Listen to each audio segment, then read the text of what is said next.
ప్రభువు యేసుక్రీస్తు నామములో అందరూ వందనం తెలియజేసుకుంటున్నాను.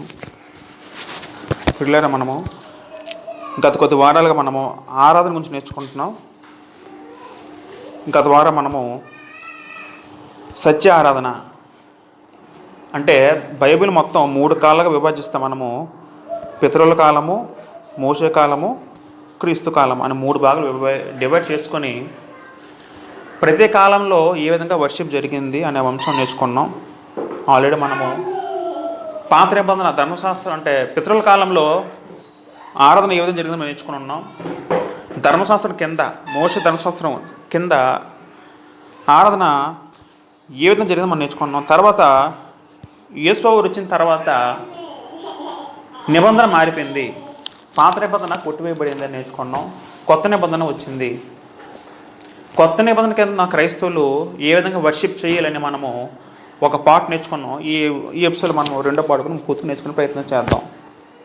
ఆరాధన, వర్షిప్, వర్క్ ప్లస్ షిప్ అంటే 2 పదాలతో వర్షిప్ అనే పదం వచ్చింది, ఇంగ్లీష్ పదం. యాక్చువల్లీ అంటే ఆ వర్షిప్ అనే పదంకి అర్థం ఏంటంటే మన యొక్క భక్తిని,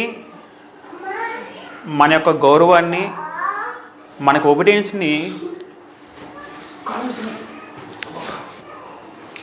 దేవుని మీద ఎంతైతే చూపిస్తామో ఆ గౌరవం ఒక విలువనే వర్షిప్ అన్నారు. అంటే దేవుని వల్ల మనం చూపించే భయభక్తులకి ఒక కొలత పెట్టుకుంటే ఆ కొలత యొక్క విలువని వర్షిప్ అని అన్నారు.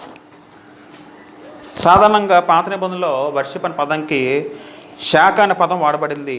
శాఖ అనే పదంకి టు బౌ డౌన్ అని, సాగిల పడడం అని, మ్రొక్కడం అని, పూజించడం అని తదితర అంశం మనం ఆల్రెడీ నేర్చుకుని ఉన్నాం. అంటే దేవుని ఎదుట మనము చూపించే వినయ విధేయతల ఆరాధన. అంటే ఆరాధన నేను నిర్వచనం పూర్తిగా చెప్పట్లేదు, ఆరాధన పదంకి అర్థం చెప్తాను అనమాట. అర్థం సాగిల పడడం అంటే పూర్తిగా అబ్రాహాము అయితే యెహోవా ప్రత్యక్షమైనప్పుడు నేల మట్టుకు వంగి అన్నారండి. మోషే కూడా నేల మట్టుకు వంగి నమస్కారం చేసి అన్నారంటే దేవుడికి వాళ్ళు ఇచ్చిన విలువ అనమాట. దేవుడు అంటే ఆయన సర్వశక్తిమంతుడు, సర్వాధికారిని దృష్టిలో పెట్టుకొని నేల మట్టుకు వంగడం. అంటే ఒక వ్యక్తి ఎంతగా ఒక వ్యక్తికి గౌరవం ఇవ్వగలంటే నేల మీద వంగినంత మట్టుకు, అంతే కదా. మనం ఎంత మట్టుకు బౌడం వంగగలము, నేల మట్టుకు వంగి, అదే లాస్ట్ ఫైనల్ ఫేక్ అనమాట. అంటే నేల మట్టుకు వంగడం అంటే అర్థం ఏంటంటే దేవునికి మనం తను తగ్గించుకొని దేవునికి హెచ్చించడం అన్నమాట. అయితే ఆరాధన పదంకి మనము అర్థం చూస్తాం పాత నిబంధనలో. కొత్త నిబంధనలు అయితే టు కిస్ అనే పదం వాడబడింది. ప్రాస్కినేవో అనే పదం వాడబడింది కొత్త నిబంధనలో ఆరాధనలో. ఈ ప్రాస్కినేవో పదంకి టు కిస్, టు హగ్ అని అర్థం వస్తుందండి. అంటే ఆ కాలంలో రాజులు నడుస్తున్నప్పుడు వాళ్ళ యొక్క వస్త్రాలు కానీ, వాళ్ళకి చేతులు కానీ ఆ పక్కన ఉండే వాళ్ళు ముద్దు పెట్టుకున్నారు అన్నమాట. అంటే రాజు వచ్చినప్పుడు రాజు వస్త్రం చెంగు ముద్దు పెట్టుకోవడం, రాజు చేతులు తీసుకొని ముద్దాడడం, దాన్ని ఆ పదాన్ని గ్రీకులో వర్షిప్ కింద ఇక్కడ బైబిల్ రాయడం చూడగలము. ప్రాస్కినేవో అర్థం ఏంటంటే టు కిస్, టు హగ్. అంటే దేవుని మనము ముద్దు పెట్టాలి. ముద్దు పెట్టడం అర్థం ఏంటంటే హత్తుకోవాలి. అంటే వర్షిప్లో ఇవన్నీ జరగాలన్నమాట. వర్షిప్లో దేవుని మనం హత్తుకోవాలి, దేవుని మనం ముద్దు పెట్టుకోవాలి. దేవుని ఎలా ముద్దు పెట్టుకుంటాం, దేవుని హత్తుకోవడం అర్థం ఏంటంటే అంటే అక్కడ మన మనసు పనిచేయాలి. ఆరాధన వర్షిప్లకు వచ్చినప్పుడు మన హృదయం, మనసు అనేది దేవునితో అంతగా నిమగ్నమై ఉండాలి. డాగ్ లికింగ్ హ్యాండ్ అనే ఇంకొక అర్థంగా వస్తుంది. అంటే కుక్క తన యజమాని చేతి ముద్దు పెట్టినట్లు ఏ విధంగా ప్రవర్తిస్తుందో అదేవిధంగా అటువంటి మనస్సు, అంటే అటువంటి గొప్ప ప్రేమతో ఆరాధన మనం జరిగించాలని కొత్త నిబంధన మనం చెప్తుంది. రైట్. అయితే ఆరాధనకి సంపూర్ణ నిర్వచనం మనం నేర్చుకుంటే అర్థం నేర్చుకున్నాం, కానీ సంపూర్ణ నిర్వచనం మనం ఆలోచించగలిగితే ఆరాధన పదంకి ఒక నిర్దిష్ట ప్రదేశంలో దేవుని నిబంధన కింద ఉన్న ప్రజలు దేవుడు చెప్పిన విధంగా చేయడమే ఆరాధన. అదే ఆరాధన పదంగా సంపూర్ణ నిర్వచనం. అర్థమవుతుందా? దేవుడు చెప్పిన ప్రదేశంలో దేవుని నిబంధన కింద ఉన్న ప్రజలు దేవుని చెప్పినట్లుగా చేసే క్రమంనే ఆరాధన అన్నారు. అంటే ఇప్పుడు కొత్త నిబంధనకు అన్వయించుకుందాం. దేవుడు చెప్పిన ప్రదేశము పాత నిబంధనలు చూసాం. పితరుల కాలంలో స్థలంగా ప్రాముఖ్యత ఉందా వర్షిప్లో? ఉందా లేదా?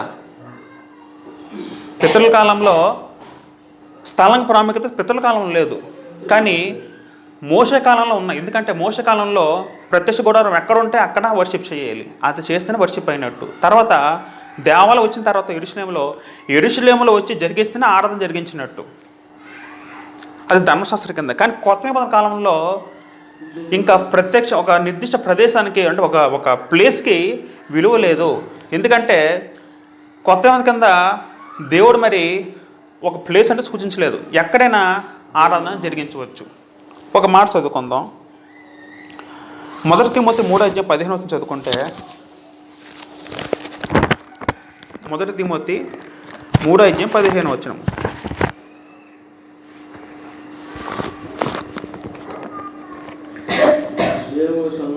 దేవుని మందిరములో అనగా జీవము గల దేవుని సంఘములో జనులు ఎలాగ ప్రవర్తించాలని ఉంటుంది. అంటే దేవుని మందిరం అనేది కొత్త నిబంధనలో ఎలా వాడబడిందంటే జీవము గల దేవుని సంఘము, అంటే దేవుని సంఘమే దేవుని మందిరము, దేవుని ఆలయం. అంటే సంఘంగా ఎవరైతే కూడుకుంటారో, 2-3 పైన ఎవరైతే 2-3 సంఘం కూడుకుంటారో అందరూ కూడా దేవుని సంఘము, దేవుని మందిరంగా పిలువబడింది కొత్త నిబంధన కింద. అంటే కొత్త నిబంధనలో స్థలంకి ప్రాముఖ్యత లేదు, స్థలమునికి ప్లేస్కి ఇంపార్టెన్స్ లేదు, రైట్.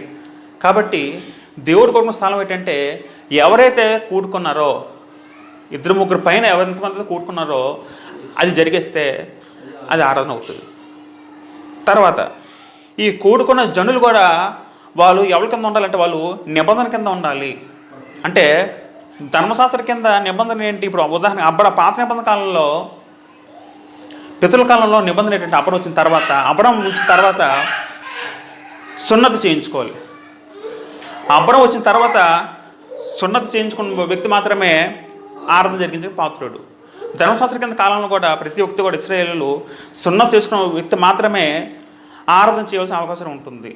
కొత్త నిబంధన కాలంలో మనకి సున్నతి ఉంటుందా ఉండదా? మనకి బాహ్య సున్నతి ఉండదు, కానీ ఆత్మ సంబంధ సున్నతి మనకు ఉంటుంది. అది ఏంటది? బాప్తిస్మము. అంటే ఆరాధన జరిగించాలంటే ఎవరు చేయాలంటే అది అందరూ చేస్తే ఆరాధన అయిపోద్దా? రక్షణ పొంది బాప్తిజం పొందిన వారు మాత్రమే ఆరాధన జరిగించాలి.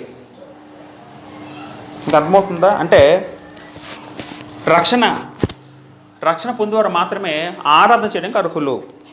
కాబట్టి ఒక నిర్దిష్ట ప్రదేశం అంటే సంఘంగా కూడుకొని ఆరాధకులు ఎవరు? విశ్వాసులు లేదా బాప్తిజం పొందిన రక్షింపబడిన వారు. వీళ్ళు దేవుడు చెప్పినట్టుగా చేయడము, దేవుడు చెప్పిన క్రమంగా చేయడము. దేవుడు చెప్పిన క్రమం ఎక్కడుంది? ఇప్పుడు మనం కొన్ని మాటలు చూసుకుంటే, యేసుప్రభువు వారు పరలోకం వచ్చి యేసుప్రభువు వారు చెప్పిన మాటలన్నీ ఎవరు చెప్పిన మాటలు? యేసుప్రభువు చెప్పిన మాటలన్నీ ఎవరు చెప్పిన మాటలు? ఆయన సొంత మాట చెప్పుకున్నాడా, లేకపోతే దేవుడి మాటలు ఏదైతే చెప్పాడో ఆ మాట చెప్పాడా? యోహాను సువార్త 3:34 చదువుకుంటే, యేసుప్రభువు వారు భూలోకి వచ్చిన తర్వాత ఆయన ఏం చెప్పినా ప్రతి మాట కూడా ఆయన సొంత మాటలు కాదు, తండ్రి అయిన దేవుడు ఏదైతే ఆజ్ఞాపించారో అవే మాటలు ఆయన పలికెను. ఏలైనగా దేవుడు తాను పంపిన వానికి కొలత లేకుండా ఆత్మ అనుగ్రహించిన కనుక ఆయన దేవుని మాటలు పలుకును. యేసుప్రభువు వారు భూలోకం వచ్చి ఏ మాటలు అయితే చెప్పారో ఆ మాట అనుకుని ఎవరు చెప్పిన మాటలు? దేవుడు చెప్పిన మాటలు. ఇప్పుడు యేసుప్రభు చెప్పిన మాటలే. యేసుప్రభు ఏం చెప్పారు? పరలోక ఆరోహణం అయిపోతుంది కదా, వారు నేర్చుకున్నాం కదా. మీరు శిష్యులతోని మత్తయి 8:8 నేను మీకు ఏవైతే ఆజ్ఞాపించుతున్నో మీరు అవి చెప్పండి అని యేసుప్రభు వారు శిష్యులకు చెప్పారన్నమాట. మీకు అర్థమవుతుందా? అంటే ఈ చైన్ లింక్ సిస్టమ్ చూసుకుంటే ఒక చదువుకుంది మత్తయి 8:8 నేను మీకు ఏ సంగతులు ఆజ్ఞాపించుతున్నో వాటన్నింటిని గైకొనలు వారికి బోధించుడి. అంటే దేవుడు యేసు చెప్పిన మాట ఎవరు బాధ? అది దేవుడు చెప్పిన మాటలు యేసు గారు చెప్పారు. యేసు చెప్పిన మాటలు మీరు ప్రపంచం చెప్పమని ఎవరు చెప్పారు? యేసు అపోస్తలులు శిష్యులు చెప్పారు. శిష్యులు ఏం చెప్పారు? క్రీస్తు మాటలని ఏదైతే క్రీస్తు ప్రభు అపోస్తలు శిష్యులు చెప్పారో ఆ మాటలన్నీ కూడా శిష్యులు ప్రపంచాన్ని చెప్పారు. అంటే ఈ లింక్ గమనిస్తే ఫస్ట్ బోధ ఎక్కడి నుంచి ఎవరికి వచ్చింది? దేవుడి నుంచి క్రీస్తుకు వచ్చింది. క్రీస్తు బాబు నుంచి శిష్యుల నుంచి సమస్త మానవులకు వచ్చింది. అంటే దీన్నే అపోస్తుల బోధ అన్నారు. ఏ బోధ అన్నారు? అపోస్తుల బోధ, క్రీస్తు బోధ, దేవుని బోధ, అన్ని రకాల పేర్లు ఇవే. ఇప్పుడు మనం గమనిస్తే ఇప్పుడు మనము పితరుల కాలం కింద మనం లేము. అది అబ్రాము వాళ్ళు మాత్రం చెల్లింది. మోషే ముందటి వరకు పితరుల కాలము. తర్వాత మనము ధర్మశాస్త్ర కాలం కింద కూడా మనం లేము. ఎందుకంటే ధర్మశాస్త్రం కొట్టివేయబడింది. ధర్మశాస్త్రం కేవలం ఎవరికి? ఇశ్రాయేలుకు మాత్రమే ధర్మశాస్త్రము. హెబ్రీ పత్రిక 10:9 చూసుకుంటే ముందు ఒక మాట ఎఫ్సీ పత్రిక చదువుకుంది. ఎఫ్సీ పత్రిక 2:14 చదువుకుంటే యేసు ప్రభువు వచ్చి ధర్మశాస్త్రాన్ని ఎత్తివేసి కొట్టివేశాడు ఆయన. ఎఫ్సీ పత్రిక 2:14 ఆయన మన సమాధానమై ఉండి మీకును మాకును ఉండిన ద్వేషమును అనగా విధి రూపక ఆజ్ఞలు గల ధర్మశాస్త్రము తన శరీరమంతా కొట్టివేటి చేత మధ్య గోడను పడగొట్టి మన ఉభయులను ఏకము చేసెను. అంటే ఎఫెసీయుల పత్రిక ఎవరికి చెప్పబడిందంటే యూదుల్లో నుండి క్రైస్తవులకు వచ్చిన వ్యక్తులు, ఐంజల నుండి వచ్చిన క్రైస్తవులు, వీళ్ళందరూ సంఘంలో ఉంటుండగా వాళ్ళకి రాస్తున్న ఉత్తరము చూడండి. మీకును అంటే యేసుప్రభువు సమాధానం ఉండి యేసుప్రభువు మధ్యవర్తిగా ఉండి మీకు మాకు ఉండిన ద్వేషము, అంటే మీకు మాకు అడ్డంగా ఏదైతే ఉందో ధర్మశాస్త్రమో దాన్ని యేసుప్రభువు ఏం చేశారండి? తన శరీరం ముందు కొట్టివేశారు యేసుప్రభువు వారు. అంటే ధర్మశాస్త్రం అనేది కొట్టివే మూలంగా ఏమైంది? మనందరం కూడా ఏకమయ్యాం. లేకపోతే యూదులు అన్ని జనులతో కలవరు, అన్ని జనులు వాళ్ళ మటుకు వాళ్ళే ఉండిపోయేవారు. వీటి మధ్యకి ఏంటి అడ్డంగా ఉంది? ధర్మశాస్త్రం అడ్డంగా ఉంది. ఎందుకంటే ధర్మశాస్త్రంలో ఇశ్రాయేలు మాత్రమే గుంపుకు వాళ్ళకి రక్షణ ఉంది. ఆ ధర్మశాస్త్రాన్ని యేసుప్రభువు వచ్చి కొట్టివేశారు. కొట్టివేసిన తర్వాత మనందరం కూడా ఏకమయ్యాం. మనం ఒకప్పుడు అన్యులుగా ఉండేవాళ్ళు. మన సంఘంలో ఏకమైన ఎవరిచ్చిన భాగ్యం అది? యేసుప్రభువు ఇచ్చిన భాగ్యం వల్ల మనము అందరూ సంఘంలో ఏకమయ్యాం. అందుకే ఎఫెసీ పత్రికలోనే మనం 4వ అధ్యాయంలో 8 చదువుకుంటే అంచేత ఆయన ఆరోహణమైనప్పుడు చెరగా పట్టుకుని పోయి మనుషులకు ఈవులు అనుగ్రహించి చెప్పబడి ఉంది. వచనం ఉంటుందండి. ఈ వచనం గురించి మన ఛానల్లో ఒక మంచి లెసన్ చెప్పాను, తర్వాత వీళ్ళతో చూడండి.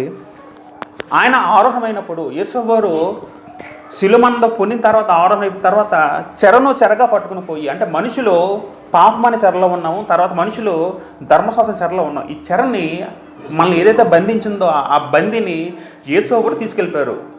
మనల్ని ఏదైతే బంధించిందో యేసుప్రభువు దాన్ని బంధించి ఆయన పరలోక ఆరోగ్యం తీసుకెళ్ళిపోయాడు. అంటే మన మీద ఇప్పుడు ధర్మశాస్త్రం ఏలుబడి చేయట్లేదు, మనం ఇప్పుడు మన మీద పాపం ఏలుబడి చేయట్లేదు. అంటే యేసుప్రభువు వచ్చిన తర్వాత ఏమైందంటే మనకి కొత్త నిబంధన వచ్చింది.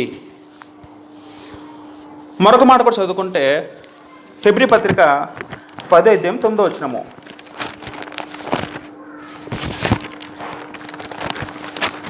హెబ్రీ పత్రిక 10:9 ఆయన నీ చిత్తము నెరవేర్చడానికి ఇదిగో నేను వచ్చానని చెప్పుతున్నాడు. ఇవన్నీ ధర్మశాస్త్రం చొప్పున అర్పించబడుచున్నవి. ఆ రెండవ దాన్ని స్థిరపరచుటకు మొదటి దానిని కొట్టివేచున్నాడు. రైట్, రెండవ దాన్ని స్థిరపరచుటకు అంటే పాత నిబంధన క్రొత్త నిబంధన. అంటే కొత్త నిబంధన స్థాపించడానికి యేసుప్రభువు వచ్చారు. వచ్చిన తర్వాత ఏం చేశాడంటే పాత నిబంధన పూర్తిగా ఆయన కొట్టివేశాడు. పాత నిబంధన ఏం చేశాడు? కొట్టివేశాడు. అంటే మనం ఇప్పుడు ఏది ఫాలో అవ్వాలి? మనం ఇప్పుడు కొత్త నిబంధన ఫాలో అవ్వాలా, పాత నిబంధన ఫాలో అవ్వాలా? మనం ఇప్పుడు కొత్త నిబంధన ఫాలో అవ్వాలి. కొత్త నిబంధన ఇంకో మాట కూడా చదువుకుందాం. కొలసీ పత్రిక 2:14 చదువుకుంటే అక్కడ కూడా చెప్తుంది, చాలా జాగ్రత్తగా గమనించాలి మనం. దేవుడు రాతపూర్వకమైన ఆజ్ఞల వలన మన మీద రుణముగాను మన విరోధంగాను ఉండిన పత్రమును మేకుతో కొట్టి సిలువ కొట్టి దాని మీద చేవ్రాతను తుడిచివేసి మనకు అడ్డం లేకుండా దానిని ఎత్తివేసి మన అపరాధములను క్షమించి ఆయనతో కూడా మిమ్మల్ని జీవింపజేసినని యేసుప్రభువు చెప్పబడింది. అంటే యూదుల మీద ఏదైతే ధర్మశాస్త్రం ఉందో ఆ ధర్మశాస్త్రం పూర్తిగా ఎత్తివేస్తారు. ఎవరు? యేసుప్రభువు. ఎత్తివేయడం వల్ల వాళ్ళు స్వతంత్ర ఫ్రీడమ్ అయిపోయారు. ధర్మశాస్త్రం ఇంకా కింద వాళ్ళు చేయవలసిన ఇంకేం లేదు. కాబట్టి ధర్మశాస్త్రం ఇప్పుడు మనకి పాత నిబంధన అనేది మనకి ఇప్పుడు లేదు. ధర్మశాస్త్రం ఆనాడు దేవుడు మోషే ద్వారా ఇస్తే యేసుప్రభువు ద్వారా కొత్త ధర్మశాస్త్రం వచ్చి దాన్ని కొట్టివేయించాడు దేవుడు. అంటే తీసివేసింది కూడా క్రీస్తు ప్రభు కాదు, దేవుడే తీసివేశాడు. దేవుడు క్రీస్తు ప్రభు ద్వారా ధర్మశాస్త్రం తీసివేశాడు. రైట్. ఇప్పుడు మనకి కొత్త నిబంధన ఎక్కడి నుంచి ఎక్కడి వరకు కొత్త నిబంధన స్టార్ట్ అయ్యింది చూడగలిగితే అపోస్తల కార్యం 2వ అధ్యాయం నుంచి ప్రకటన వరకు కూడా కొత్త నిబంధన. అర్థమవుతుందా? ధర్మశాస్త్రము అపోస్తల ముందు వరకు పాత ధర్మశాస్త్రం కింద వస్తే కొత్త నిబంధన సారం, కొత్త నిబంధన ఆజ్ఞలన్నీ కూడా ఎక్కడి నుంచి స్టార్ట్ అవుతుందంటే అపోస్తల కార్యంలో 2వ అధ్యాయం నుంచి ప్రకటన వరకు కూడా అంతా కూడా కొత్త నిబంధన సారము.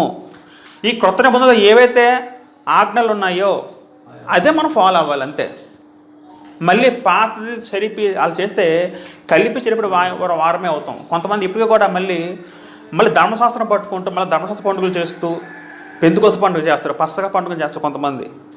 మనం చూస్తూ ఉంటాం కొంతమంది.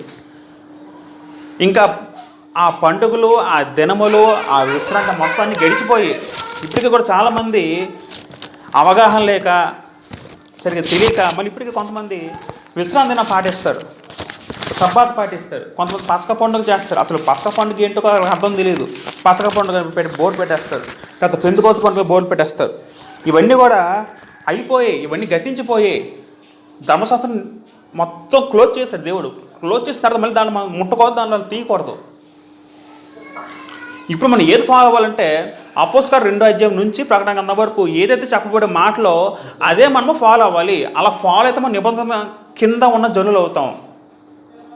నువ్వు మళ్ళీ పాత నిబంధన ఫాలో అయితే మనము దేవుని బిడ్డగా పిలిపించుకోవు. మనం నిబంధన సార్ మనం ఫాలో అవ్వాలి. పాత నిబంధన కాలం అయిపోయింది. మనం ఇప్పుడు కొత్త కాలము యేసుప్రభు కాలంలో మనం ఉన్నాం. అంటే యేసుప్రభు ఏమన్నారు సమరయ స్త్రీతో, అమ్మ ఒక కాలము వచ్చింది. అంటే ఒక కాలం అంటే ఏంటిది? ఆ కాలం అంటే యేసుప్రభు కాలం. ఆ కాలంలో మరి ముందున్న కాలం సంబంధం లేదు. అది వేరే కాలం, ఇది వేరే కాలము. మన ఇప్పుడు క్రీస్తు కాలంలో మనం ఉన్నాం, క్రీస్తు యుగంలో మనం ఉన్నాం.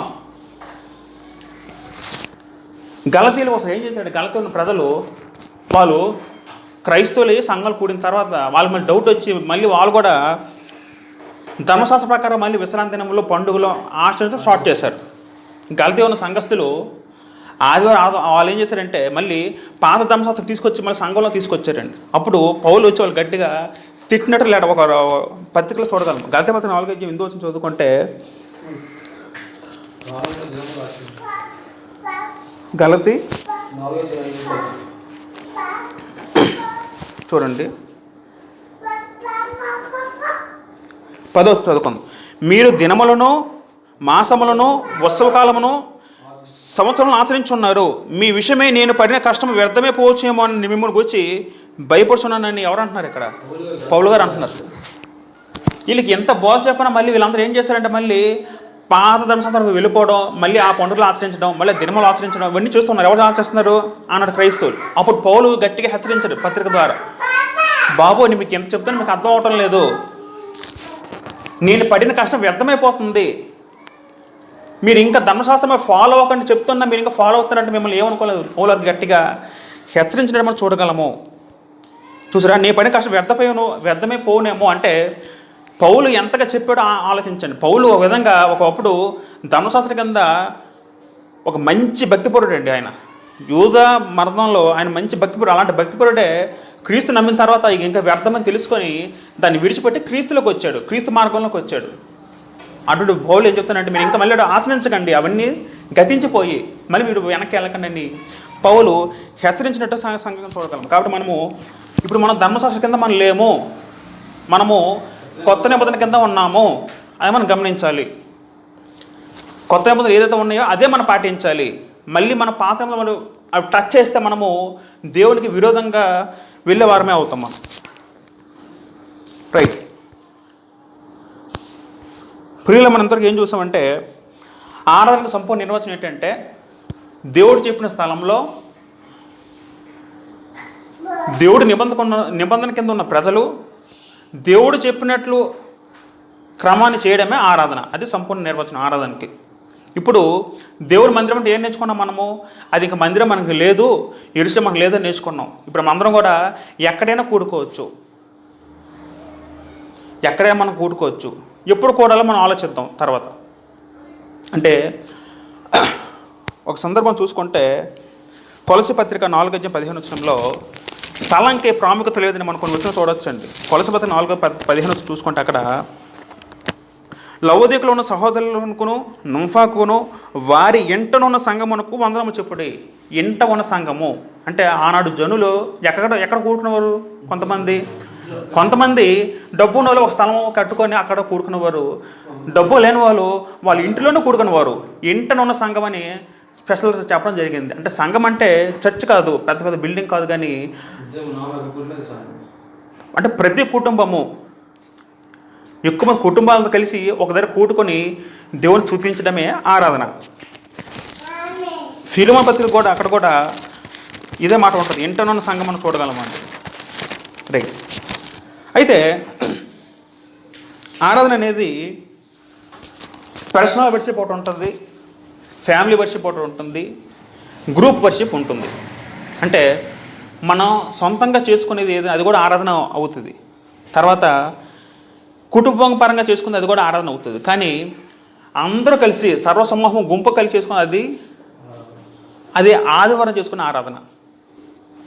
అంటే ఏదైనా ముగ్గురు దాటి ఉన్న ఆరాధనకి మినిమం 2-3 పైన ఉండాలన్నమాట. 2-3 పైన వ్యక్తులు ఎంతమంది క్రీస్తు నమ్ముకున్నారో బాప్తిస్మం అందరూ కూడా ఒక దగ్గర కూడుకుంటే అది ఆరాధన మనం జరిగించినట్టే. అంటే సర్వసమూహం చేసి జరిగించేదే ఆరాధన అని మనము గ్రంథం బట్టి చూడగలము. రైట్. అయితే ఆరాధనకి క్రమం ఉందా అంటే ఎలా చేయాలో ఏది ఫాలో మనకి క్రమం ఉందా చూడగలిగితే మొదటి కొరింథీ 14:14-40 చూసుకుంటే అక్కడ పౌలు గారు కొరింథీ సంఘానికి రాస్తూ ఒక మాట ఏమని అంటారంటే, మొదటి కొరింథీ 14:40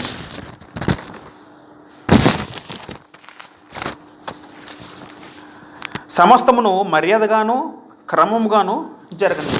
అంటే ఇది ఎస్పెషల్లీ వర్షిప్ గురించి చెప్తూ, సంఘంలో ఆరాధన చెప్తూ పౌలు చెప్తున్న మాట ఏంటంటే సమస్తమును మర్యాదగాను క్రమముగాను జరగనీయుడు. అంటే ఆరాధన కూడా క్రమం ఉంది, ఆ క్రమం తప్పించకూడదు. అంటే ఒక స్టేజ్ బై స్టేజ్ లైన్ ఉందన్నమాట. మనం దాన్ని క్రమం తప్పకూడదు. క్రమం తప్పిస్తే అక్రమం అవుతుంది. క్రమం తప్పకుండా మీరు ఆరాధన జరిగిన పౌలు గారికి హెచ్చరించడం చూడగలము. ఇప్పుడు మనము మరి కొత్త నిబంధనకు ఉన్న క్రైస్తవులు ఏ విధంగా ఆరాధన జరిగించారో మనం పరిశీలిద్దాం. ఆ కాలంలో ఆరాధనలో అసలు ఏవే ఉన్నాయో ప్రతిదీ మనము ఆలోచిద్దాం. మొదటగా అపోస్తల కార్యంలో 2:42 చదువుకుందాం. అని పట్టుకెళ్ళిపోస్తే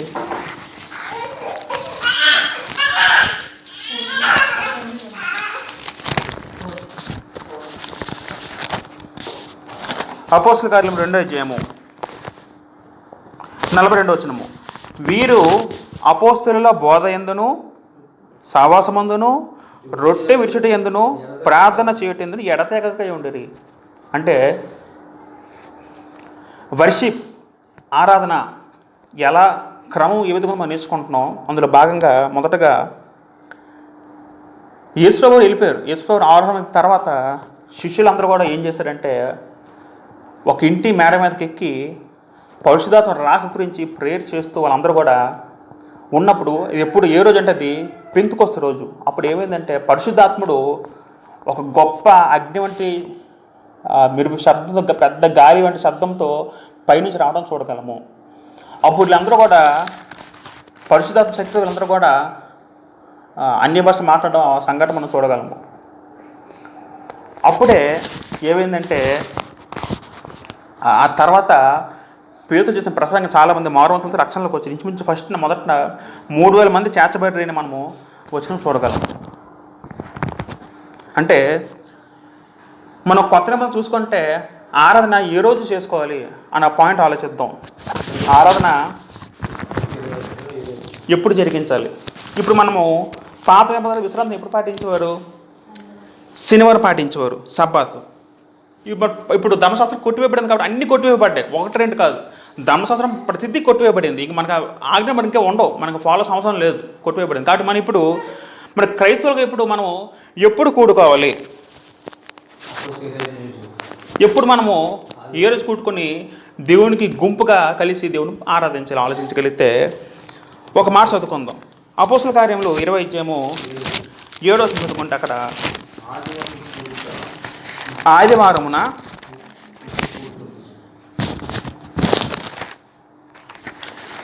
అపోస్తల కార్యం 7:7 ఆదివారం మేము రొట్టె విచ్చుటకు కూడినప్పుడు, జాగ్రత్త గమనించండి, పౌలు మరునాడు వెళ్ళే ఉండే వారితో ప్రసంగించు అర్ధరాత్రి వరకు విస్తరించి మాట్లాడుచుండెను. ఆదివారమున మేము రొట్టె విచ్చుటకు కూడినప్పుడు, ఆదివారమున అంటే రొట్టె విరవడం అంటే అది మామూలుగా రొట్టె విరవడం లేదా స్పెషల్గా దానికి ఏమైనా ఇంకా గుర్తేమైనా ఉందా? రొట్టె విరవడం అంటే ఆలోచించగలిగితే రొట్టె విరవడం అనేది మామూలుగా రోజు తీసుకొని తిని రొట్టె విరవడం ప్రోగ్రాం కాదు, అది ఒక స్పెషల్గా చేసుకునే ప్రోగ్రాము. ఆదివారమున, జాగ్రత్త గమనించిన, ఆదివారమున అంటే ఆనాడు ఆదిమ అపోస్తలు, శిష్యులు, క్రైస్తవులందరూ కూడా ఎప్పుడు కూడుకునేవారు? ఆదివారం కూడుకునేవారు. ఆదివారం రొట్టె విరిచారు. కొంతమంది ఆదివారంగానే నెలలో ఫస్ట్ ఆదివారాన్ని కొంతమంది జరుపుకుంటారు. కొంతమంది రొట్టె విరవడం అనేది కొంతమంది 3 ఆదివారము అలా కొన్ని ఆదివారం పెడతారు. అంటే ఉదాహరణకి బ్యాంక్ కానీ పోస్ట్ ఆఫీస్ కానీ ఇప్పుడు మా బయటన ఆదివారం సెలవును బోర్డు ఉంటుంది. అంటే ఆదివారం సెలవు అంటే అర్థం ఏంటి? మొదటి ఆదివారం, 4 ఆదివారం, ప్రతి ఆదివారం అర్థం చేసుకోవాలా? ప్రతి ఆదివారం సెలవు. కొంతమంది తెలివితేటలు ఎగస్ట్రాలు ఆలోచించుకొని అది మొదటి ఆదివారం మాత్రం తీసుకోవాలి అలాగే లెక్కలు చెప్పుకొని ఆలోచిస్తారు. కానీ ఆదివారంగా ప్రతి ఆదివారం వర్తిస్తుంది. అయితే ఆదివారంకి ఎందుకు ప్రాముఖ్యత వచ్చిందంటే ఆదివారమే యేసుప్రభువు వారు ఆరోహణం అయ్యారు, ఆదివారమే పరిశుద్ధాత్ముడు భూలోకంకి వచ్చాడు, ఆదివారమే సంఘం ఏర్పాటు చేయబడింది. కాబట్టి ఆదివారానికి ప్రాముఖ్యత ఉంది. కాబట్టి మనము ఎప్పుడు జరిగించాలంటే ఆదివారం మాత్రమే జరిగించాలి. రైట్. అయితే మరి ఆదివార కాలంలో ఏముంటాయి, ఏవి జరిగించాలి? మనం మొదట ఒక విషయం గమనించాలి. యేసువారు చెప్పినట్టు ఆత్మతో సత్యంతో మన దేవుణ్ణి ఆరాధించాలి. అంటే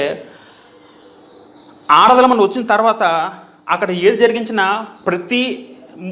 ప్రతి టాపిక్లు కూడా మనము మన హార్టు, మన మనసు నిమగ్నం అవ్వాలి.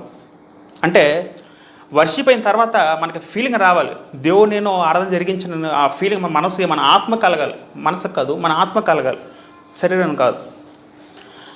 ప్రతి దాంట్లో కూడా మన మనసు, మన హృదయం ఇన్వాల్వ్మెంట్ అవ్వాలి. ఇన్వాల్వ్మెంట్ అయిన తర్వాతే మనం వర్షిప్ చేసినట్టు, అదే నిజంగా మనం ఆరాధించినట్టు దేవుణ్ణి. మొదటగా పాటలు చూసుకుంటే ఎఫ్సి పత్రిక 5:18-19 ఒకడు కీర్తనలతోనూ సంగీతములతోనూ ఆత్మ సంబంధ కీర్తన పాటలు హెచ్చరించు మీ హృదయంలో ప్రభువును గురించి పాడుతూ కీర్తించు అంటారండి పౌలు గారు. అంటే ఆనాడు ఆరాధన క్రమంలో ఏముండేవంటే పాటలు ఉండేవి. అంటే సంఘంలో వర్షిప్ చేసిన పాటలు పాడేవారు.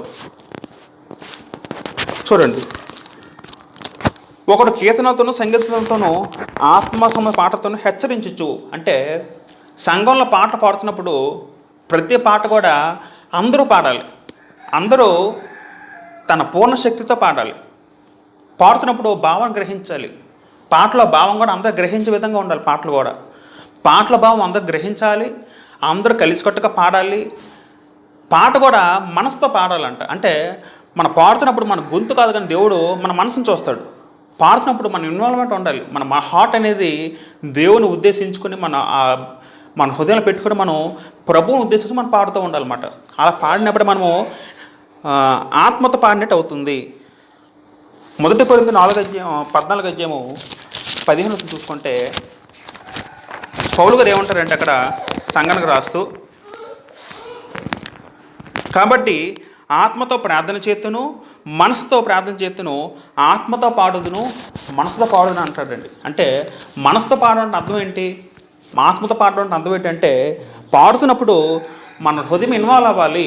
పాడుతున్నప్పుడు ఆ లిరిక్స్ మీద దేవుడు దృష్టిలో ఉంచుకోవాలి. మన హృదయము మనసు అంతా దాని మీద ఉండాలి, వేరే వైపు మన దృష్టి మళ్ళకూడదు. అదే ఆత్మతో సత్యంతో పాడడం అంటే. కొంత మత శాఖలు ఏం చేస్తారంటే పెద్ద సింగర్స్తో పాటలు పాడిస్తారు. వాళ్ళ గాత్రం గొంతు బాగుంటుంది, వాయిస్ బాగుంటుందని. అలా పాడితే అది దేవుడు యాక్సెప్టెన్స్ అవుతుందా? నేను అసలు యూట్యూబ్లో ఒక టైటిల్ ఏం చూసానంటే, అభిషేక ఆరాధన స్తుతి పాట అని ఒక పెద్ద టైటిల్ ట్యాగ్లైన్ పెట్టాడు. స్తుతి ఆరాధన పాట అని పెట్టాడు ఒక పాటకి. ఆ స్తుతి ఆరాధన పాట అసలు పాటలు అనేది ఎవరు పాడాలి? ఆరాధకులు ఎవరు? రక్షణ పొందారు మాత్రం ఆరాధకులు. అనిజులు ఆరాధకులు ఎలాగవుతారు? రక్షణ పొందారు మాత్రమే యేసు గురించి పాటలు లిరిక్స్ చదువుతున్నప్పుడు మనకు భావం అర్థమై మనం దాని ద్వారా పాడుతాం.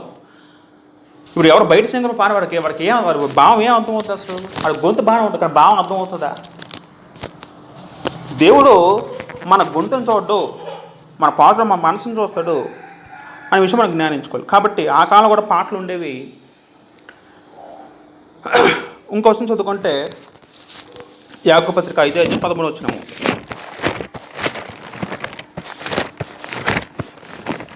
యాకోబు పత్రిక 5:13 చదువుకుంటే అక్కడ యాకోబుడు ఏమనంటారంటే, ఎవరికైనా సంతోషం కలిగినా అతడు కీర్తనలు పాడవాలని అంటాడండి.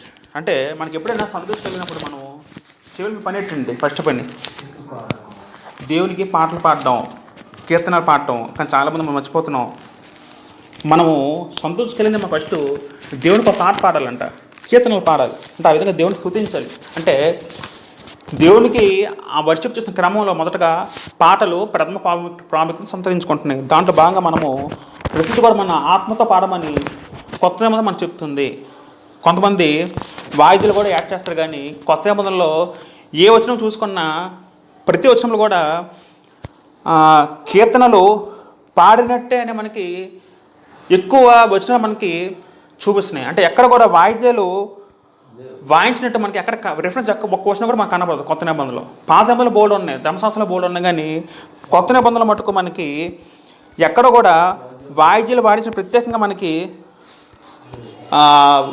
ఆ వచనం మనం ఎక్కువ చూడలేం. అంటే మనం కూడా ఎలాగ అర్థం చేసుకోవాలంటే, ఎక్కువ వచనాలు దేనికి రిఫరెన్స్ ఇస్తున్నాయో అవే మనం ధ్యానించుకుంటూ వెళ్తే బెటరు. దాని మించి మనం ఏం చేసినా మళ్ళీ మనము దేవుని ఆజ్ఞను మీరే వారమే అవుతాం. యేసువారు కూడా ఒక వచనం చూసుకుంటే మార్కు సువార్త 14:20 అంతటా వారు కీర్తన పాడి ఒలివల కొండ వెళ్ళిరైన ఒక వచనం ఉంటుందండి. యేసువారు కూడా శిష్యులతో కీర్తన పాడినట్టు, తర్వాత ఆ కీర్తన పాడి ఒలివ కొండ వెళ్ళినట్టు వచనం చూడగలము. కొత్త నిబంధనలో ఏ వచనం చూసుకున్నా మనకి ఎక్కడ కూడా వాయిద్యుల మధ్య ఎక్కడ మనకి రిఫరెన్స్ కనపడదు. ప్రతిదీ కూడా ఆత్మతో పాడడము ఇవే మనకి ఎక్కువ చూడగలము. మనసుతో పాడడం అనే వచనాలు ఎక్కువ మనం చూడగలము. రైట్. అయితే ప్రకటన గ్రంథంలో మన డౌట్ రావచ్చు. ప్రకటన గ్రంథంలో పరలోకంలో వీణులు వాయించినట్టు కొన్ని అలంకార భాష రూపంగా మనం ఉన్నాం. కొన్ని విషయాలు చూడగలిగితే పరలోకంలో వీణులు వాయించినట్టు కొన్ని రకాల వాయిద్యాలు ఉన్నట్టు మనం ప్రపంచం మనం చూడగలం. అయితే ప్రకటన అనేది అలంకార భాషతో రూపించబడింది. ప్రకటన అనేది అలంకార భాష చెప్పడానికి యూదులకి వాళ్ళకి అర్థమయ్యే భాష చెప్పడానికి ప్రకటన వాళ్ళకి సంబంధించిన అలంకార భాషలో కొన్ని మాటలు చెప్పడం జరిగింది. అంతే తప్ప పరలోకంలో వీణులు ఉండవు, అక్కడ భౌతికమైన వస్తువులు ఉండవు. పరలోకం అనేది ఆత్మ సంబంధమైనది. మనం అలా అన్నీ లెక్క వేసుకుంటే పరలోకంలో మరి ప్రకటన గ్రంథంలో ధూపద్రవ్యం ఉంది, బలిపీఠం ఉన్నాయి. మరి బలిపీఠం ఉన్న మరి ఇప్పుడు బలిపీఠం చేయగలమా? చేయలేం కదా. కాబట్టి అది అలంకార భాష కాబట్టి ఏది కూడా మనం భౌతికంగా అర్థం చేసుకోకూడదు. కాబట్టి ఆనాడు వర్షిప్లో పాటలు ఉండేవి. ఆ పాటలు కూడా ఆత్మ సంబంధంగా పాడమని మనకి వచనాలు తెలుపుతున్నాయి. తర్వాత ఇంకే ఉన్నాయంటే వర్షిప్లో ఆ కాలంలో వాక్యపట్నం ఉండేది. 1 తిమోతి 4:13 చదువుకుంటే పౌలు తిమోతి రాస్తూ ఏం చెప్తాడంటే,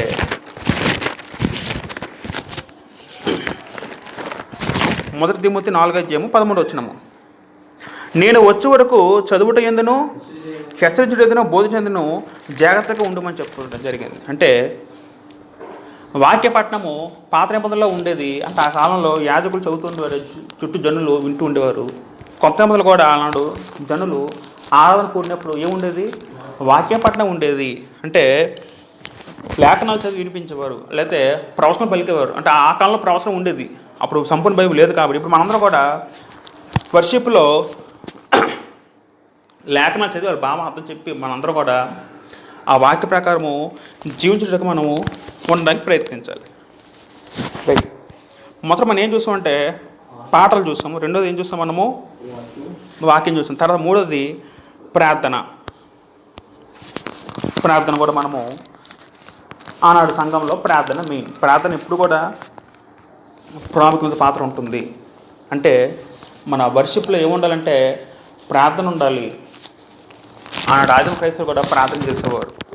మొదటి కొరింథీ ఎంత చదువు 2:42లో ఎడతెగక అపోస్తుల బోధ ఎందు, తర్వాత ప్రార్థన చేయటం ఎడతెగక ఉండేది. అంటే ప్రార్థన చేయుట, ప్రార్థన అనేది కూడా ఎక్కువ ప్రతి సమయంలో కూడా ప్రార్థన చేస్తుంటే అనేక వచనాలు ఉన్నాయండి. మనకు అన్ని అవసరం లేదు, మనకు అవసరం తగినట్టుగా. ఆనాడు ఆరాధనలో ఏముండేది? ప్రార్థన ఉండేది. తిమోతి కూడా హెచ్చరిస్తూ పౌలు గారు ఏమంటారంటే 2:8 కావున ప్రతి స్థలమందును పురుషులు కోపమును సంశయం లేనివారే పవిత్రమైన చేతులెత్తి ప్రార్థన చేయవాలని కోరుచున్నాను. అంటే లీడింగ్షిప్ ఎవరైతే చేస్తారో సంఘంలో, లీడింగ్షిప్ కానీ లేకపోతే పురుషులు మాత్రమే బోధించడం కానీ లీడర్షిప్ కానీ చెయ్యాలి. వాళ్ళు మాత్రం ఏం చేయాలంటే ప్రతి స్థలం మందును, అంటే ప్రతి స్థలం అంటే అర్థం ఏంటంటే ఎవరు ఎక్కడ కూడుకున్నా, క్రైస్తువులు ఎక్కడ కూడినా, అది ఆదివారమైనా మిగతా ప్రతి కూడికని ఎక్కడ కూడుకున్నా పురుషులు కోపము సంశయం లేనివారై పవిత్రమైన చేతులెత్తి ప్రార్థన చేయాలని కోరుచున్నాను. అంటే పురుషులందరూ కూడా పురుషులే ప్రార్థన చేయాలి. అంటే మెయిన్ లీడింగ్ రోల్ ఎవరు వాళ్ళు ప్రార్థన చేయాలి. అది కూడా చేతులెత్తి ప్రార్థన చేయమని చెప్పి. చేతులు అంటే ఆజ్ఞ కాదు, కానీ కొంతమంది చేతులు ఎత్తంటే దాన్ని ఎలా అర్థం చేసుకున్నారంటే కొంతమంది ఇలా ప్రార్థన చేస్తారు, ఇలాగెత్తి ఆ పొజిషన్ ఇలా పెడతారు, కానీ యాక్చువల్లీ కరెక్ట్ పొజిషన్ అది కాదు. చేతులతో ప్రార్థన చేయడం అంటే ఇది కరెక్ట్ పొజిషన్ అన్నమాట. ముస్లిమ్స్ కూడా ఇలాగంటారు, అల్లా ప్రార్థించినప్పుడు చేతులు ఇలా పైకి 2 చేతులు ఇలా పెడతాం. అంటే దేవుడు మనం అడుగుతున్నాం అన్నమాట. పాఠంలో కూడా చాలా వచనాలు సొలొమోను కూడా చేతులతో ప్రార్థన చేయడం చూడగలం. చేతులు అంటే దేవుడు పరలోకం ముందు ఉన్నాడు, మనం భూమి మీద ఉన్నాం కాబట్టి చేతులు ఇలా పెడితే దేవుడు మనం అడుగుతున్నాం, మనం విజ్ఞాపన చేస్తున్నాం. అది కరెక్ట్ పొజిషన్ అన్నమాట. ఇలా కాదు, ఇలా చాలామంది ఇలాగంటారు, కానీ చేస్తే ఇలా చేయాలి. ఇలా 2 చేతులు పైకెత్తి ఇలా మనం ఆ లీడింగ్ చేసిన వ్యక్తి అలా ప్రేయర్ చేయాలన్నమాట.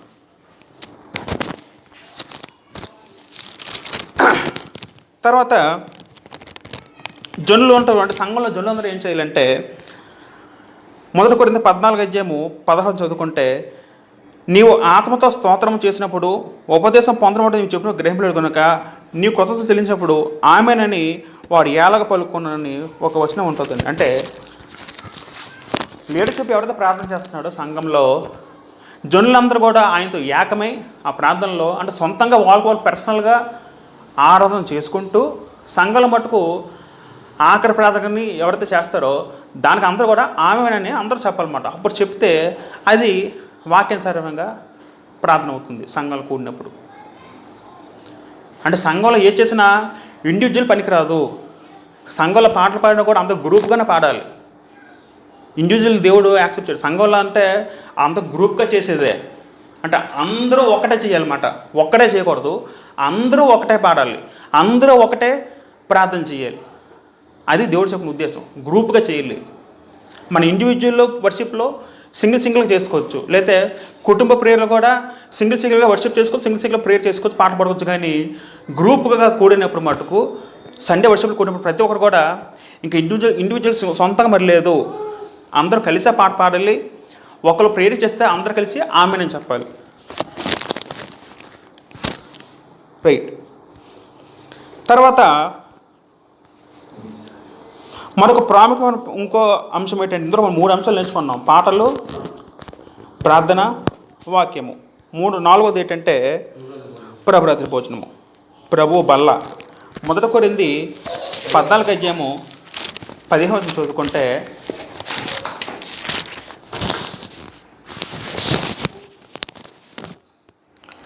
మొదటి కొరింథీ 11:23 నేను మీకు అప్పగించిన దాన్ని ప్రభు వల్ల పొందితిని, ప్రభువైన యేసు తాను అప్పగించిన రాత్రి ఒక రొట్టెని ఎత్తుకొత్తి కృతజ్ఞతలు చెల్లించి. అంటే నేను మీకు అప్పగించిన దాన్ని అంటే ప్రభురాత్రి భోజనం అనేది ఆజ్ఞ.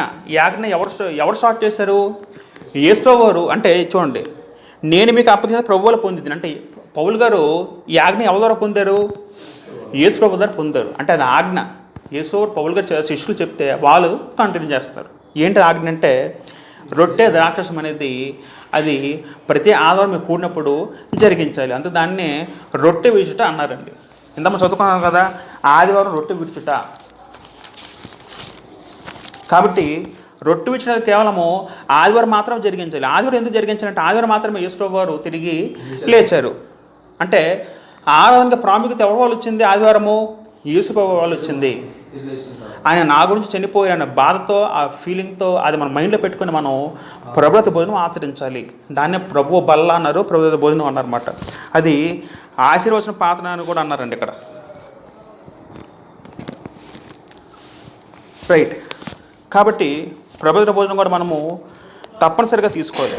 1 కొరింథీ 10:16 చదువుకుంటే, మనము దీవించు ఆశీర్వచన పాత్రలను త్రాగుట క్రీస్తు రక్తంలో పాలు పుచ్చుకున్నట్టే కదా. మనం విరిచి రొట్టె తినుట క్రీస్తు రక్తంలో క్రీస్తు శరీరంలో పాలు పుచ్చుకున్నట్టే కదా అంటారండి. అంటే మనందరం కూడా రొట్టె తిన్నప్పుడు అది మనం రొట్టె తీసుకున్నప్పుడు మన భౌతికంగా ఆలోచించకూడదు.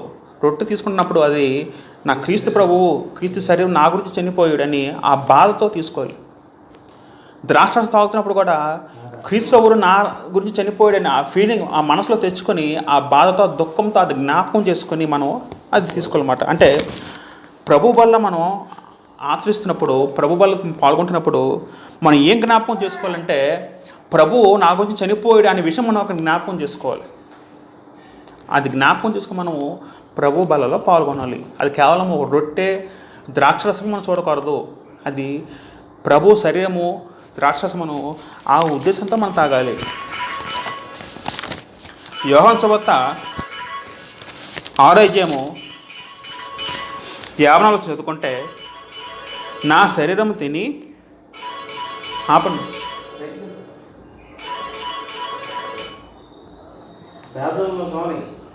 నా శరీరం తిని నా రక్తం త్రాగువాడే నిత్యజీవం గలవాడు, అంత్య దినమున నేను వాడిని లేపుతానని యేసుప్రభువు ఒక సందర్భాన్ని చూడగలము.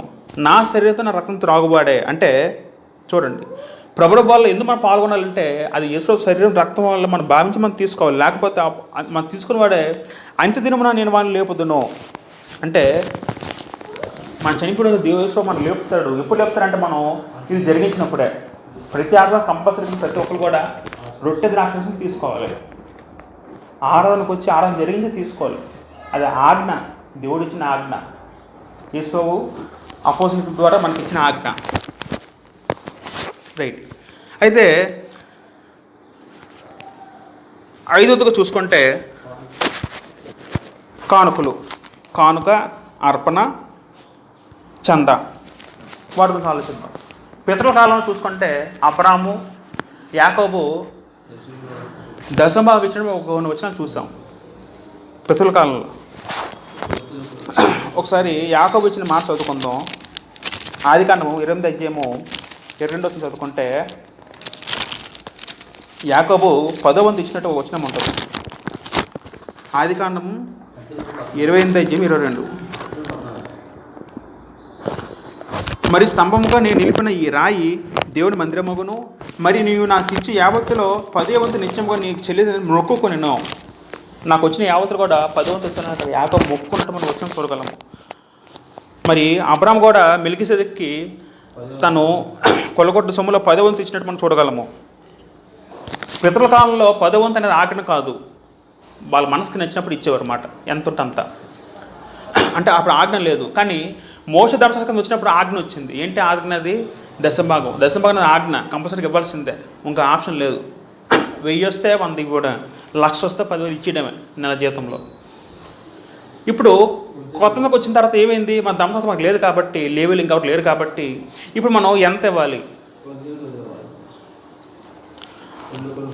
ఆలోచిద్దాం. 1 కొరింథీ 11:23 చదువుకుంటే పౌలు చెప్తున్నమాట.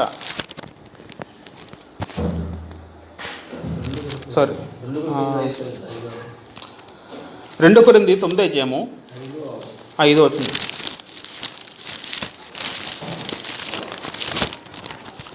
కావున లోబడి ఇచ్చితమని మీరు చెప్పిన ధర్మము పిసినతనముగా ఇయ్యక దారాముగా ఇవ్వని చెప్పి సహోదరుల మీదకు ముందుగా వచ్చి దాని జమటకి దాన్ని హెచ్చరించే అవసరమని తలంచి తిని, కొంచెంగా విత్తువాడు కొంచెంగా పంట కోయను, సముద్రగా విత్తువాడు సముద్రగా పంట కోయను, ఈ విషయమే చెప్పవచ్చును. తర్వాత తమ హృదయంలో నిశ్చయించుకున్న ప్రకారం ఇవ్వలేను. దేవుడు ఉత్సాహం ఇచ్చేవాడిని ప్రేమించును. రైట్. అయితే కొత్తగా వస్తే మనం చూసుకుంటే చాలా వచనాల్లో దశమభాగం లేదు కాబట్టి మనకి ధారాళంగా ఇవ్వమని మనకి ఇవ్వమన్నట్టు మనం చూడగలము. అంటే దేవుడు మనకి ఇస్తున్నప్పుడు మనం ఎంత ఇవ్వాలంటే ధారాళంగా ఇవ్వాలంట. అంటే దశభాగం లేదు కాబట్టి మనం ఇంకా తక్కువ ఇవ్వచ్చు అనే భావం మనం ఉండకూడదు. మనం ఇప్పుడు శ్రేష్టమైన నిబంధన కింద ఉన్నాం కాబట్టి మనం కూడా ఎంత ఇవ్వాలంటే పాత కన్నా మనం ఇంకా ఎక్కువ ఇవ్వాలి తప్ప మనం తక్కువ ఇవ్వకూడదండి. అది కూడా మన ఇష్టపూర్వకంగా ఇవ్వాలి. అంటే దేవుడు పని నిమిత్తము ఇది దేవుడి సొమ్మని అనే భావంతో మనం ఇవ్వాలి. మొదటి కొరింథీ 16 మొదటి వచనం కూడా ఏమంటారంటే 16 వచనంలో, నేను వచ్చినప్పుడు చందా పోగు చేయకుండా ప్రతి ఆదివారమున మీలో ప్రతి బోర్డును తన వద్దున కొలది తన యొక్క కొంత సొమ్ము నిలువ చేయవలేను. చందా కూడా ఎప్పుడు ఇవ్వాలంటే ఆదివారం ఏమన్నా వచ్చిన ఉందండి. అంటే ఇందాక మనం రొట్టె విచ్చుటకు ఆదివారం కొడుతున్నట్టు చూస్తాము. తర్వాత చందా కూడా ఎప్పుడు ఇచ్చి చూస్తాం?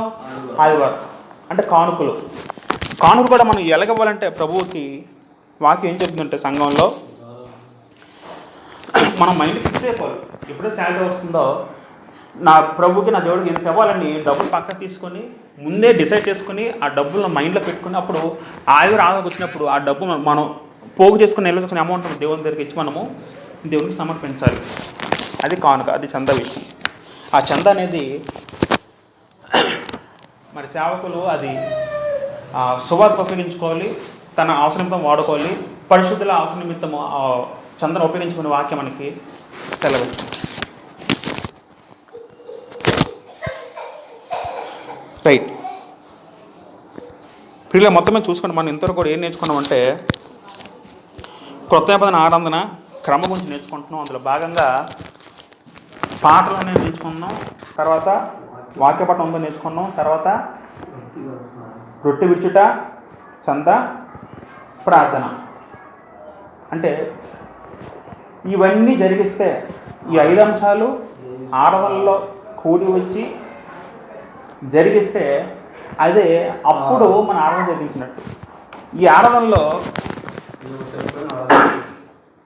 క్రమం ప్రతిదీ పాటించాలి. అంటే ప్రతి ఒక్కరు కూడా కూడినప్పుడు ప్రతి దాంట్లో ఇన్వాల్వ్మెంట్ ఉండాలి. కొంతమంది పాటల తర్వాత ప్రేయర్ కోసం వాకింగ్కి వస్తారు. అది వచ్చినప్పుడు ప్రార్థన వర్షిప్ జరిగించినట్టే. వర్షిప్లో ఫస్ట్ నుంచి లాస్ట్ వరకు కూర్చొని ఉంటే వర్షిప్ జరిగించినట్టు. రూల్స్ అంటే ఇది కండిషన్స్ మాట. రెండోది ఏంటంటే దేవుడు చెప్పినట్టు చేయడం. ప్రతి దాంట్లో కూడా ఈ ఇంత మనం చదువుకున్నట్టు ప్రతి దాంట్లో ఇదే ఫాలో అవుతాం. మనం ఇచ్చిన మనం యాడ్ చేయకూడదు, తీసివేయకూడదు. ఉదాహరణకి ఇక్కడ ద్రాక్షరసం మాత్రం మనం కలపాలి. ద్రాక్షరసం లేదండి ఇక మనం ఏదో బత్తాయి జ్యూస్ ఇంకేదో కలుపుతాం, దేవుడు యాక్సెప్ట్ చేయడు. దేవుడు ఏం చెప్తే అదే చేయాలి. దేవుడు కూడా అన్నీ తెలుసు. అంటే నేడు ద్రాక్షరసం దొరక ప్రదేశం ఎక్కడ ఉండదు ప్రపంచంలో. ప్రతి చోట కూడా ద్రాక్ష పళ్ళు అమ్ముతాయి, ఎక్కడైనా దొరుకుతాయి. అట్లీస్ట్ ద్రాక్ష పళ్ళు లేకపోయినా ఎండు ద్రాక్ష దొరుకుతుంది. ఎండు ద్రాక్ష కూడా మనం చేసుకోవచ్చు, అదే తప్పేం కాదు. ద్రాక్ష అంటే ఏదైనా పర్లేదు. కాబట్టి దేవుడు ద్రాక్ష అంటే ద్రాక్ష పట్టాలి తప్ప దానికి ఇంకో యాడ్ చేయకూడదు, తీసివేయకూడదు. ప్రతి దాంట్లో కూడా మనం కూడా ఏం చేయాలంటే పాటలు పాడాలి. సంఘం కూడినప్పుడు వాక్యం పట్టణం చదివించాలి, ప్రభు వల్ల పాల్గొనాలి, కానుకవాలి. ఇవన్నీ కూడా చేసినప్పుడు మన హృదయము మన మనసు పని చేయాలి. మనం బలవంతంగా ఏదో మన హృదయం ఎక్కడో పెట్టుకుని వర్షిప్ చేయకూడదు. ఆ రోజు దేవునికి మనం ఎంత గౌరవిస్తామో అంత గౌరవించి చేయాలన్నమాట. మనం ఫీల్ అవ్వాలి. తగిన ఉంచాడు ఆరాధించిన తర్వాత మన మనసుకి ఎలా ఫీల్ కలగాలంటే నేను నిజంగా దేవుని ఆరాధించాను, నా దేవుని కృతం తెలిపానని ఆ ఫీలింగ్ మనకు రావాలి. ఆ ఫీలింగ్ వచ్చినప్పుడే మనం జరిగించినట్టు. కాబట్టి ప్రతి వారం కూడా మనం దేవుని ఆరాధిస్తూ రావాలి. అంతేకాదు మన పరిశుద్ధ జీవితాన్ని కొనసాగిస్తూ ఉండాలి. మన పాపం చేస్తూ పాపం విడిచిపెట్టకుండా మన పాపం ఆరాధన దేవుడు ఆరాధన యాక్సెప్ట్ చేయడు.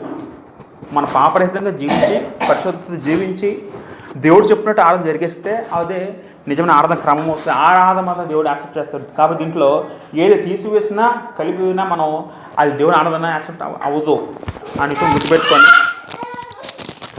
ఈ వాక్యం దేవుడు మన హృదయంలో ఫలిపి దేవుని దేవుని కాక ఆమె అందరికీ వందనాలు.